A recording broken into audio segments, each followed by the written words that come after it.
नमस्कार भांडुपकर, मी तुमचा ओमकार पुन्हा एकदा स्वागत करतो भांडूप ऑफिशियल या पेजवरती. तर आज आपण अशा एका मंडळामध्ये आलो आहोत, जे मंडळ मागी गणेश उत्सवाचं त्यांचं 25वं वर्ष म्हणजे रौप्य महोत्सवी वर्ष साजरं करत आहे. तर आता आपल्यासोबत बसल्यात मंडळाचे कार्यकर्ते आणि अध्यक्ष काका. तर आपण त्यांच्याकडून जाणून घेऊया की मंडळाची स्थापना कधी, कशी आणि कितव्या साली झाली. तर काका नमस्कार, मी दिनेश जगन्नाथ सावंत, मंडळाचा खजिनदार. आमच्या या मंडळाची स्थापना एक उद्देश असा होता मंदिर स्थापनाची, की इथे अगोदर चाळी बनल्या जायच्या. कुठे मोकळी जागा मिळाली की तिथे चाळी बनायचे. तेव्हा आमचे इथले रहिवासी श्री प्रभाकर शिवराम गावकर यांनी एक ठरवलं की इथे मंदिर बांधलं की ही जागा तशीच राहील. त्या उद्देशाने हे मंदिर बांधलं गेलं. सर्वांनी सहकार्य केलं. सर्व सार्वजनिक फंडातून हे मंदिर उभं झालं.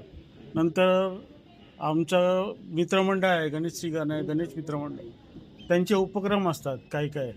त्या उपक्रमातून हळूहळू नंतर या मंदिराकडे वळलं. मंदिराचा जीर्णोद्धार वगैरे आमच्या मंडळाने ते हातात घेतलं. हे आमचे अध्यक्ष सतीश जुखंडे, आमचे खजिनदार सेक्रेटरी गणेश मोहिते, या सर्वांनी मिळून मग असं ठरवलं की हा मंदिराचा जीर्णोद्धार करूया. म्हणजे आम्ही मार्बलचं करायचं ठरवलं. मग आम्ही ह्याच्यासाठी वर्गणी काढणं वगैरे वगैरे करून हे मंदिर 2002 मध्ये आम्ही नवीन केलं, नूतनीकरण केलं. तर काका, तर तुम्ही आम्हाला सांगाल का की आपल्या मंदिरात जी मूर्ती आहे गणपतीची, तर त्यामागचा काही इतिहास वगैरे आहे का, म्हणजे किंवा कशी आली ही मूर्ती?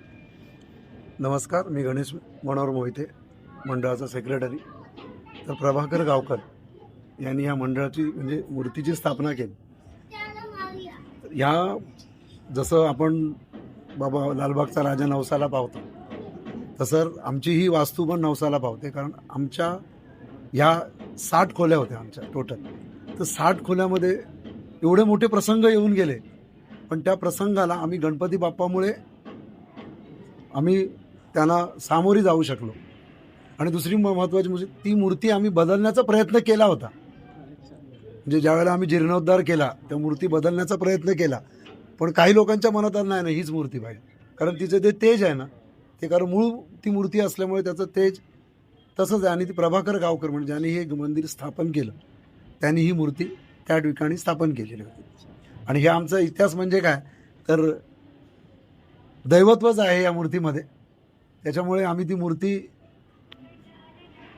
म्हणजे दुसरी बदलूच शकलो नाही. आणि बदलायला आम्हाला विचार केलेला सगळ्यांनी की मोठी मूर्ती आणायची याच्यापेक्षा, पण ते नाही झालं, नाही शक्य झालं. ते गणपती बाप्पामुळे शक्य झालं. तर मी सगळ्यांना सांगू इच्छितो म्हणजे या उद्देशाने की आपण लालबागच्या राजाला जातो. माझा तिथे जन्म झाला आहे. ते लालबागच्या राजाला पावतं म्हणून जातो. आता ते कसं झालं ते तर मला सगळी हिस्ट्री माहिती आहे, पण आमचा हा गणपती खरंच नवसाला पावतो आणि पावलेलाही आहे. आज आमच्या मंडळातल्या कुठल्याही मुलावर कुठलाही प्रसंग आला तर ते प्रसंगाला देवबाप्पा धावून जातो. तर काका, तर तुम्ही आम्हाला सांगाल का की उत्सवाच्या काळात किंवा जरी उत्सव नसला आपल्याकडे ज्या महिन्यामध्ये किंवा वर्षामध्ये, तर त्या काळात कोणते कार्यक्रम किंवा असे सामाजिक उपक्रम राबवले जातात मंडळाकडून? नमस्कार, आमच्या मंडळाकडून खूप असे उपक्रम राबवले जातात. उदाहरणार्थ सांगायचं झालं तर आदिवासी पाड्यांमध्ये आम्ही कपडे, जेवण वगैरे करण्याचा एक उपक्रम आमचा असतो. त्याचप्रमाणे जे काय आपल्याकडे सांस्कृतिक कार्यक्रम होतात आपल्या भारताचे म्हणजे हिंदू धर्माचे, ते या ठिकाणी राबवले जातात. आणि महत्त्वाचा मुद्दा काय माहिती आहे, राबवताना आता आमचं जुनं मंडळ म्हणजे आम्ही जुने, पण आमच्या ही जुनी मंडळी जी म्हणजे नवीन जी मुलं आहेत त्या खूप प्रतिसाद आम्हाला मिळतो आणि त्यामुळे आम्ही हे उपक्रम राबवू शकतो. नाहीतर आमच्यानी ते शक्य नव्हतं. त्याचप्रमाणे स्पर्धा, वेगवेगळ्या प्रकारच्या आम्ही स्पर्धा घेतो, कारण मुलांना उत्तेजन मिळावं. क्रिकेटची असेल, चमचागोटी असेल, अजून अशा खूप काही अशा स्पर्धा आम्ही या ठिकाणी घेतल्या जातो. कारण का तर मुलांना त्या ठिकाणी प्रोत्साहन मिळावं. दुसरी गोष्ट, भांडूप हे भजनी मंडळाचं भांडूप आहे. तर आम्ही सतत जवळजवळ 7 वर्ष भजनी मंडळाच्या स्पर्धाही या ठिकाणी आम्ही भरवलेल्या होत्या. आणि दर वर्षाला जसं कोकणातील संस्कृती उदयाला पावली पाहिजे म्हणून आमच्याकडे एकदा किंवा दोनदा वर्षातून दशावतार नाट्यमंडळ असतं, त्याचप्रमाणे डबल बारीचाही कार्यक्रम आम्ही या ठिकाणी ठेवला जातो, जेणेकरून आपल्या कोकणातील जी काही संस्कृती आहे ती जोपासावी आणि ती जतन करून तशीच राहावी. तसेच मंडळ आमचं आरोग्य शिबिर वगैरे घेतो. आरोग्य शिबिर घेतो, रक्तदान शिबिर घेतो, खूप काही असे उपक्रम आम्ही राबवलेले आहेत. आणि दुसरी गोष्ट म्हणजे सांगायचं, आवर्जून सांगायचं तर 25 वर्षापूर्वी आपल्याकडे शिवसेनेचे जे बाळासाहेब ठाकरे होते 7 नगरसेवक होते. किती? 7. एक नगरसेवक सोडला तर 6 नगरसेवक होते. पण एवढ्या वर्षामध्ये म्हणजे भांडूपची स्थापना झाल्यापासून एवढ्या वर्षामध्ये शिवाजी करतात, शिवाजी महाराज की जय, पण कुणीही शिवाजी महाराजांचा इतिहास सांगितला नाही. पण आम्ही 3 वर्ष सतत बाबासाहेब पुरंदरेंना आणून या ठिकाणी शिवाजी महाराजांचा इतिहास भांडूपकरांना सांगितलं. आणि आम्ही हे स्टेजवर पण बोललो नगरसेवक असताना. म्हणजे आपण म्हणतो की शिवाजी महाराज की जय, मराठी माणूस, पण महाराजांबद्दल इतिहास कोणालाही माहिती नाही अजूनही, आणि कुणी तो भरवलेला नाही आणि ना भांडूपकरांना सांगितला. पहिलं आम्ही छोटंसं म्हणजे एक पाऊल उचललं आणि ते आमचं सक्सेस झालं. आणि त्याच्यामध्ये पहिले अध्यक्ष आमचे राजन विचारे होते, जे महापौर होते त्यावेळी काळी. ती व्यक्ती नाही आहे ज्यांनी महापौरांना घेऊन आलं होतं, ती आज व्यक्ती इथे नाही, इथे म्हणजे भांडूप सोडून गेल्यामुळे. म्हणजे असे आम्ही उपक्रम भांडूपकरांना देण्याचा प्रयत्न केला खूप काही. पण आता काय घेणं हे न घेणं हे भांडूप भाषेंच्या हातात. पण शिवाजी महाराजांचा इतिहास आम्ही पूर्णपणे 3 वेळा बाबासाहेब पुरंदरेंना आणून भांडूप भाषेंना दिला आणि भरघोस प्रतिसाद मिळाला त्याला. काका, तर तुम्ही आम्हाला आता सांगाल का की आपला या 25 वर्षाचा प्रवास एकदम थोडक्यात? प्रवास हा आता ते आठवणं म्हणजे सर्व आमचा प्रवास खडतर होता. खडतर म्हणजे कसं की सांगायचा मुद्दा मंडळामध्ये, आता इथे तुम्हाला लादी दिसते, लादीकरण दिसतं, लादी नव्हती त्यावेळेला, माती होती. आणि भाभी मेजारी त्यावेळेला शाखा प्रमुख होते शिवसेनेचे. आम्ही त्या ठिकाणी गेलो भाभी मेजारींना सांगायला की बाबा आम्हाला लाद्या टाकून द्या. आता ही प्रायव्हेट प्रॉपर्टी आहे आणि प्रभाकर गावकरांची आम्ही मेहरबानी का समजतो, त्यांनी ही जागा राखून ठेवली, त्यामुळे आम्ही ते खेळत होतो. पण ज्यावेळेला बाबू मेजारांकडे आम्ही गेलो त्यावेळेला बाबू मेजारीने आम्हाला सांगितलं की प्रायव्हेट प्रॉपर्टी आम्ही काय लादीकरण करू शकत नाही.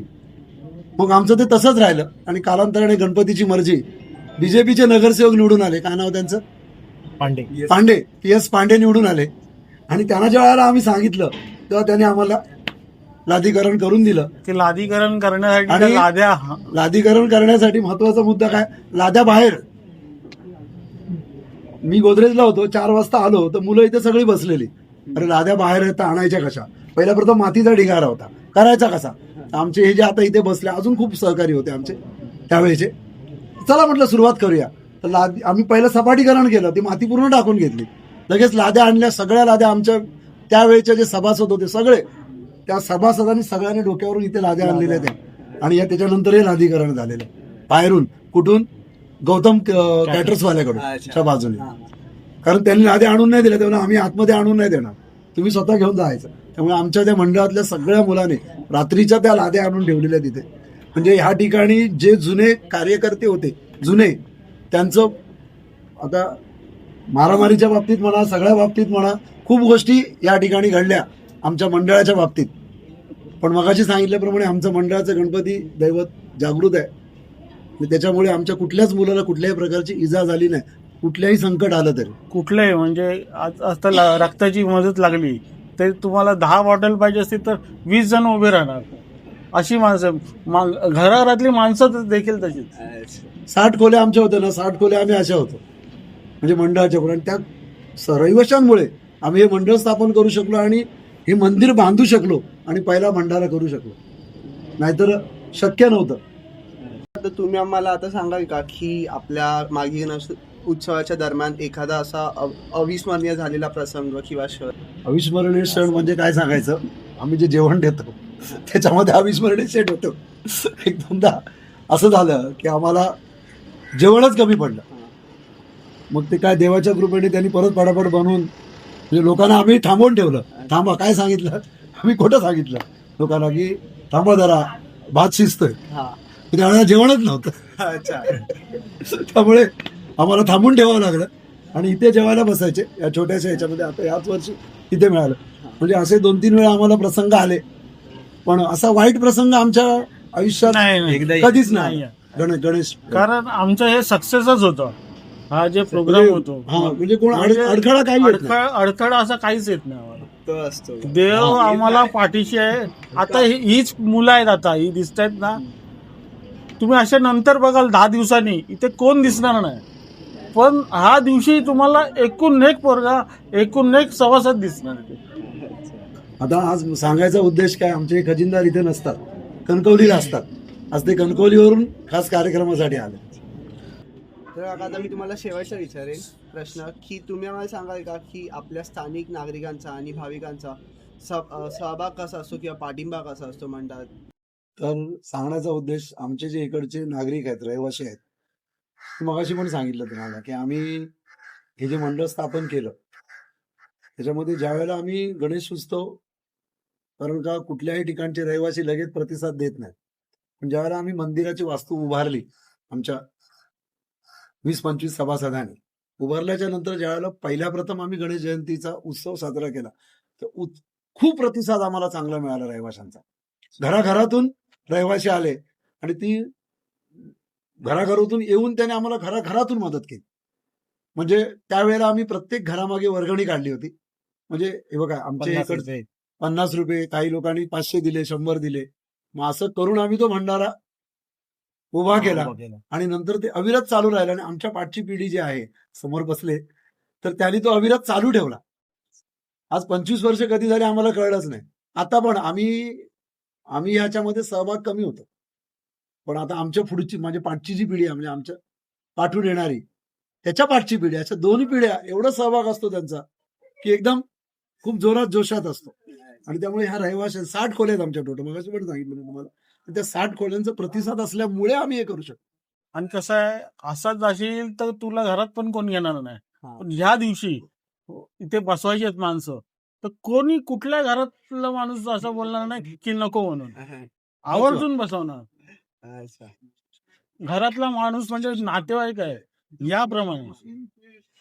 म्हणजे 113% मदत करतात. दुसरी गोष्ट काय माहितीये का, आता 3 वर्ष आम्ही पाणी पिण्याचं आणतो. त्याच्या अगोदर आम्हाला पाणी कमी पडलं का फक्त अनाउन्सिंग केली का प्रत्येकाच्या घरातून एक हांडे आणून ते आमचा ड्रम भरून टाकायचे. म्हणजे पाण्याला आम्हाला कधी तोटा पडला नाही. त्यामुळे रहिवाशांबद्दल प्रश्नच नाही, त्यांच्या सहकार्यामुळेच आम्ही हे सगळं करू शकतो. त्यांच्याशिवाय होऊच शकत नाही ना, त्यांचा तर पाठिंबा अगोदर पाहिजे.